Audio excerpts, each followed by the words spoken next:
We have Anthony Bly with SDSU, Aaron Daigh with NDSU, and Caley Gesch also with NDSU. Anthony and Aaron are both working with different tillage practices, soil warming and drying out. Caley Gesch is a soil ecologist, so she's really interested in those root interactions with the microbes that are working in the soil, and she has a lot of information collected from the Share Farm projects. So thank you everyone for joining us on this panel, and I think we're just going to dive right in. You know, we hear so much about why you can't reduce tillage in the Red River Valley or this far up north in the Northern Plains, or why it can't be done. And maybe that could apply to anywhere. You hear that often, that it can't be done. But I'd be curious to hear from each of you, having done the research and the on-farm work, as to why can we reduce tillage here?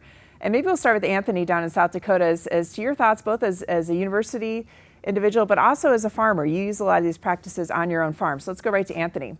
Yeah, good morning. You know, that's the age-old question that we've heard for many years is, well, I can't do that here. And we hear that, we hear that in regards to other things, other practices as well, just not switching tillage. But for tillage, I kind of shared that sentiment or that thought, 15, 20 years ago. But as we've evolved and we've learned how to do things better, I've witnessed and experienced farmers all across our state in a variety of soil series situations on the flat bottom of the Vermilion River bottom down there in Clay County. That's where that temperature data came from, those high clay soils.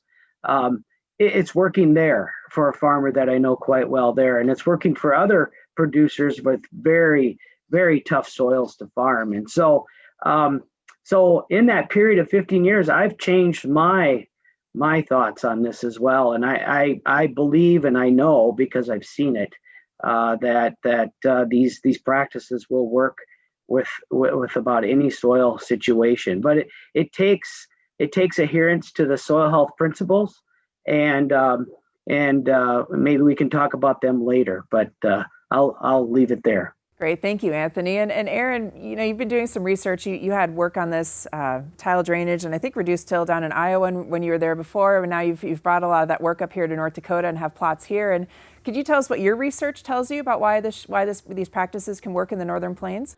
Yeah, you know, it's before I answer that one directly, I just want to kind of echo that this is the age-old question. I was born and raised in Arkansas, and then as you just mentioned, Abby, I spent a number of years in Iowa doing research, and now I'm up in North Dakota. And I've heard that same comment on just not tillage, but a number of systems all the way up. Even down in Arkansas, folks say that about, it's like, oh, that's what the folks in Louisiana and down in Mississippi do, you know. It's so we hear this comment kind of everywhere we go. And as I've traveled north and made my way up to here, you know, it's just repeatedly hearing that question, but then seeing, you know, great anecdotes and hearing stories and seeing people's farms of them actually doing it is fantastic evidence in itself. You know, we have research that shows that it can be done and what the constraints are when you change to a new system. And we work to try to figure out how do we get past some of those restraints. But there's plenty of folks around, your neighbors down the road, that are doing it right now and have been doing it for quite some time and quite successfully out there on it. In the research world, one of the things that we've really seen is, you know, with tillage is that back in the day, you know, several decades ago, maybe back in the 60s, 70s, and 80s, some of the practices were difficult to do. But it wasn't necessarily because it was the system or the approach, the idea was wrong in itself or wasn't good. It was the technology just hadn't caught up to the concept yet. And what we've started learning is that with the technology, with planters, with the variety of our crops, the genetics in them, they've increased tremendously over the last several decades. And they really allow us to do a lot more and experiment with our lands a lot more and try out systems such as reducing tillage. Because right now, you know, a lot of folks, it's always attractive to try to be the person who yields the most on the farm. or in the neighborhood. But what it really comes down to is the health of the land and whether or not you're being profitable on it. And with our new technologies, we can now start reducing some of our inputs. And one of the easiest ways to reduce inputs these days is reducing a couple passes on the field. Yeah, that makes a lot of sense. And your work certainly is showing that as far as the response of the soils to these different practices. And I'd like to go to Caley now too, to get her thoughts on the biological part of this. And can the biology, do they respond quickly to reducing tillage? Can they keep up with all the residue on the surface? And what do we know about the biologic component of why we can reduce tillage in this area? Yeah, well, good morning, everyone. So I just want to echo, what Anthony and Aaron have said. I think, it is a challenge. You're kind of trading off one management system for another. And when we think about how the soil's changing with those transitions, a lot of it does have to do with the type of habitat that the soil provides to all the soil organisms, including plant roots. And so as that video kind of alluded, the soil changes physically, and that just translates to different conditions that might support different types of organisms in the soil. And as the soil starts to change, those habitat characteristics take time, but some soil organisms are very quick to respond. Things like bacteria and fungi can grow quite a bit in a season. The action of plant roots over the course of one growing season can do a lot of good to improve those habitat conditions. And so we start to see that aggregation develop, and weak aggregates start to form within a year. Like you can see them, just by digging in the field. And then the strength of that structure just continues to develop as those soils continue to be managed with less disturbance. And so after 3 to 5 years, we start to see really strong structure developing, lots of pore spaces and aeration. We start to see earthworms migrating back into soils that have been managed under intensive tillage for many years. You start to see roots penetrating deeper and exploring more of the soil because it's easier to root into. And so all of those changes, really, it just, we know there's decades of research that the relationship between tillage and soil quality and soil health.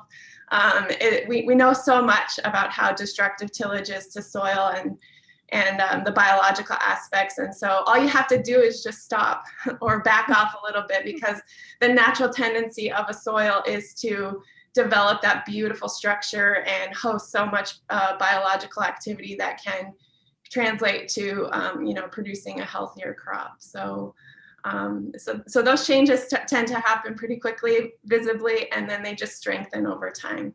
That's great. As I'm listening to each of their responses, I can pick each of the research projects that they're talking about as they make those general statements, which number one, I really appreciate that none of you are throwing a bunch of data at us right now, but you're speaking from experience and from the projects and the research that you have experience with and sharing that with us.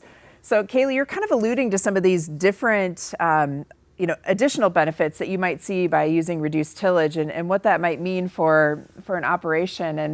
And I was kind of curious to maybe go back to Anthony as to some of those additional benefits as to how you're seeing those on your farm, as far as maybe trafficability is maybe an assumption I'm making about that, the soil structure and those aspects before we get to our first question.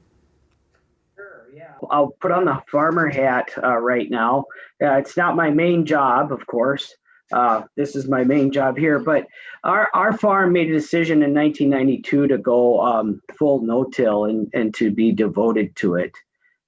We didn't improve any of our tillage equipment from that point on. In fact, it's still kind of parked in the trees. You just see the structure change almost immediately. Of course, we're in a corn soybean rotation, and there's a debate whether that's an effective rotation for no-till, but I do know farmers that make that work quite successfully. So, and from that point, it just gets better and better. And the fourth and fifth and sixth year were pretty tough on our farm because of the environmental interaction. We had some really high rainfall there in the mid 90s, and it made it very difficult for us. But even then, we were carrying on our fields quite well. The structure had improved to that point. So go down the road now, 28 years, 29 years. It's so much better. This last year, we had nearly 48 inches of rain at our farm. Yes, I didn't get every place planted because of the extreme wetness, but where I did plant, everything carried very well, and I left minimal rutting in the field. The soil is just stronger, and you see that even amplified when we get into a drier situation. It's hard. It's like a road, and farmers, I think, misinterpret that for being too hard to grow a plant, and then they tend to want to rip it up. But that's that strength. That's those bricks. That's those aggregates interlocking and providing a bearing strength, if you will, out in the field. Other things that we noticed was changes in soil biology, especially with the things you can see. The earthworms really increased. And then when I diversified the rotation, made the decision for that on the farm, the night crawlers really advanced all the way across the field in record time, which was really surprising to me. And so we have very, very high infiltration rates. We are getting good air and water exchange. And another note, which is very fascinating, is that our residue disappears very quickly. Our biology is working very well. So for me, that's what makes it all work. The diversification of the rotation and adding the cover crops 7 years ago really set it afire, if that's the right word or not, but really amplified everything that's really good about the system, the soil health system. Great. That's helpful to hear, not only the research perspective, but then also that you have some of that joint on-farm experience as well. And we got a really great question in the Q&A here. All of you guys have referenced or are working with high clay soils, but how do you make these transitions, or are there better practices to ease into different soil textures or soil types? And maybe we'll go to Aaron for that question, because I know you had some of your research on different soil textures as to the different tillage practices and how they might work, or recommendations you have. So, it's the texture that you're on will, play a role on what your expectations can be and how quick those expectations might be for them. The thing about clays is that because they're charged surfaces, the clays are what holds on to nutrients in the soil from all the charged surfaces on it. It's also kind of like magnets in the ground, so they stick to each other, they aggregate well. You can see changes in clay soils actually quite quick in a lot of cases. Other soils that are sandy and have a low organic matter to begin with in it, that have very minimal clay or fine particles, it's going to take longer because you don't have the clay there to kind of help the process out. And a lot of times also a little bit of clay, if you have a little bit of clay in your soils and you're working with a loam or a light loam, it's that clay can also help protect some of the organic matter that's accumulating, stick around longer. But if you have essentially you're farming in something that feels like a sand dune, it's going to take a little bit longer because now it's accumulating, the soil health is going to improve at the rate that the organic matter can increase in that soil. So if you change up parts of your rotation or your tillage, that helps increase the amounts of residue that's even being produced and the amount of root systems that are going into that soil, it'll help speed that up. I think I saw Bill Spiegel there in the comments mention about silt loams, and I being that I spent some time in Iowa, when I think of silt loams, I think of the Luss Hills over in western Iowa, where it's almost straight silt over there, hundreds of feet of it. Silts are a little bit different all in their own, because it's not sand, but it's certainly not clay either. It doesn't have the charged surfaces to where it can stick to itself as easy. It holds a lot of water, and silt loams are just innately soft. And so, it's one of the reasons why when we have silt soils, a lot of times they're on hilly landscapes. Those landscapes are the ones that end up having terraces built on them because they erode easily. if they're not protected and have residue laying on the surface to help slow down that water. But then also, you know, it's when you drive over it, if it's a little wet, they're a little less forgiving than clay soils when they're wet because they're just soft. So diversifying a rotation to help the timing of when you're out there driving on those fields can go a long ways. And certainly one thing I highly recommend against is the idea of tilling a silt loam soil for drying it down. Because they hold water and they're soft, it will just smear it over and work backwards on your soil health faster than it will do anything for drying it down.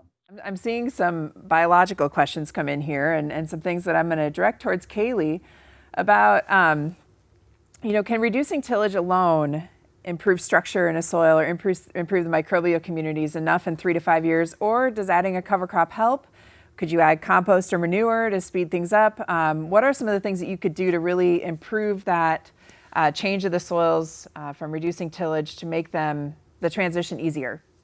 Yeah, that's a great question. So as I mentioned, you know, a soil's natural tendency when it's not disturbed is to allow those microbes and fungi and roots to just help facilitate that aggregation and that building and strengthening of the soil structure.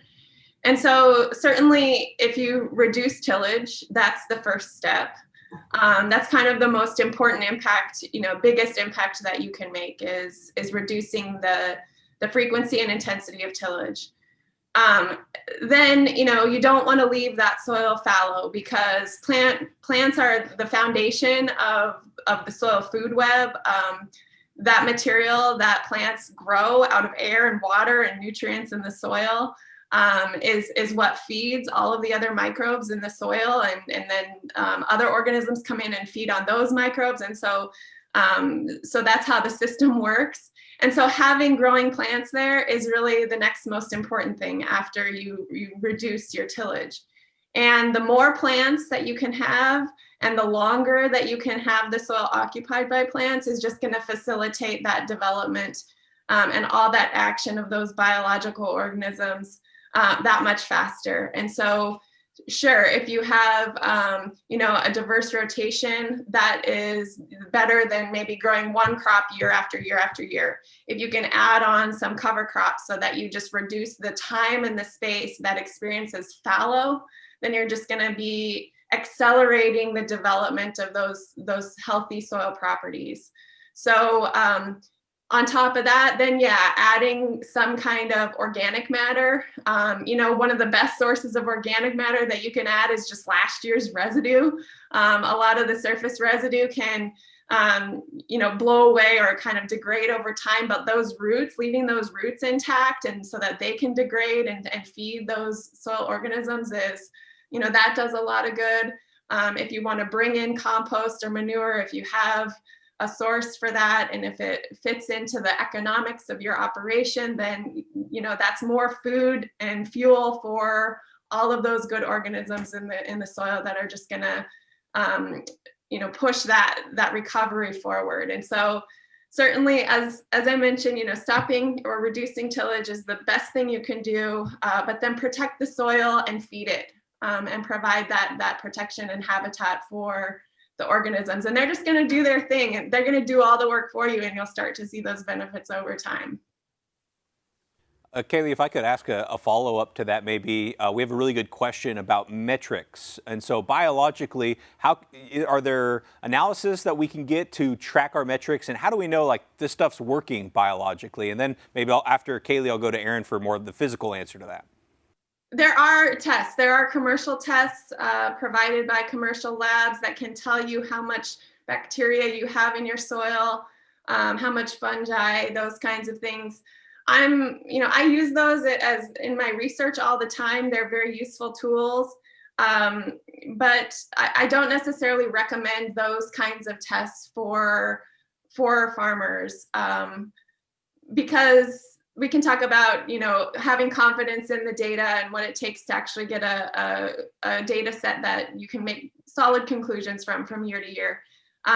Maybe we can talk about that in the cafe talk sessions. But there are commercial tests out there for the things that we can't see, the microbes.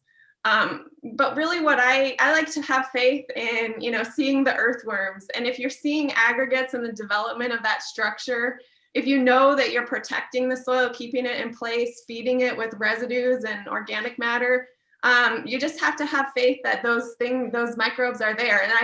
And you need to trust us that they are. You don't necessarily need, a commercial test in hand to tell you that. And so if you're seeing, healthy plants that, you're satisfied with the productivity on that field and you see it improve over time, if you look at your soils and start to see the development of that structure, those are all really good indicators of that biological activity. And so when it comes down to testing and monitoring soil health, I'm a big fan of aggregates and spending time in the field just to get to know your soils and watching them change. And then having faith in the practices that you're doing. We know a lot about how organic matter and the reduction of tillage can improve soils. And the data is there. It's been there for decades. Thank you, Caley. And Aaron, from your perspective, anything to add? If somebody is reducing their tillage, how do they track to see that it's working? I as a soil physicist, I'm innately interested in how things move. So, and usually that's water.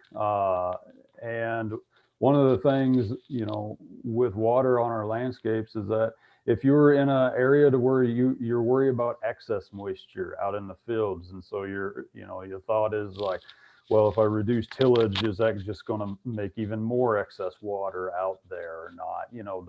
The thing that I look for, or I encourage people to look for, is after rainfall events, or even during a rainfall event, go out and see what it actually looks like afterwards.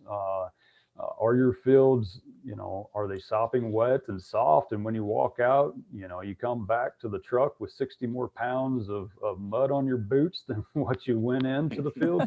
Or are you coming out and you're like, wow, we got a lot of rain, but it doesn't seem like it out there.